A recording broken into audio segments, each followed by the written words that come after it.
Hi అండి. ఈరోజు విలేజ్‌లో ఎన్ని బెనిఫిట్స్ ఉంటాయో చూపిస్తా చూడండి. అదంతా మా ఇంటి ముంగడ ఉన్న జాగా. మా డ్యాడీ తోటకూర ఏరుతున్నారు చూడొచ్చు. మొత్తం అదంతా తోటకూర ఏసిండు. మా ఇంటి ముంగడ అంత జాగ ఉంది. అంత జాగలో తోటకూర ఏసిండనమాట. ఖాళీ ప్లేస్ ఎందుకు ఉంచాలని చూడొచ్చు ఎంత తోటకూర ఉంది. ఇదంతా తోటకూరనే. ఆయన అయి తీస్తా ఉన్నాడు. మాకు ఒక రోజుకు ఇంకా కూర అయిపోతుంది. అంత కూర ఉంది. ఇంకా మేము తీయంగా కూడా అంత కూర చాలా అంటే చాలా ఫ్రెష్‌గా ఉంది. నేచర్‌తో పెరిగిన తోటకూర అదంతా చూడొచ్చు మీరు. ఎంత బాగుందో అది. న్యాచురల్‌గా అసలుకి ఏ మందులు గిందులు కొట్టని కూర, ఆకుకూర అది చూడొచ్చు. దాన్ని తోటకూర అంటారంట. చూడండి ఎంత ఫ్రెష్‌గా ఉందో.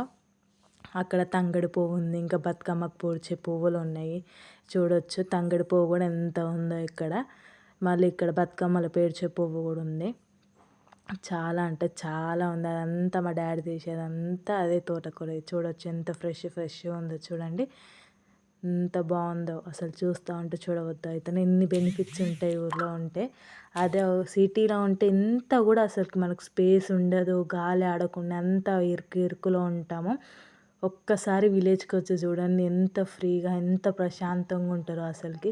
ఇంకా మా ఇంటి ముంగడ ఇంకొంచెం జాగ ఉంటే మా డాడీ పెద్ద తోటనే పెట్టుకున్నాడు.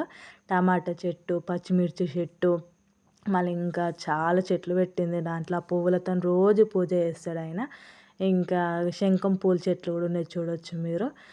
ఈ వైట్ పూలు ఇంకా పింక్ పూలు ఉన్నాయి కదా అవి కూడా రోజు అవి తీసుకొని పూజ చేస్తూ ఉంటాడు.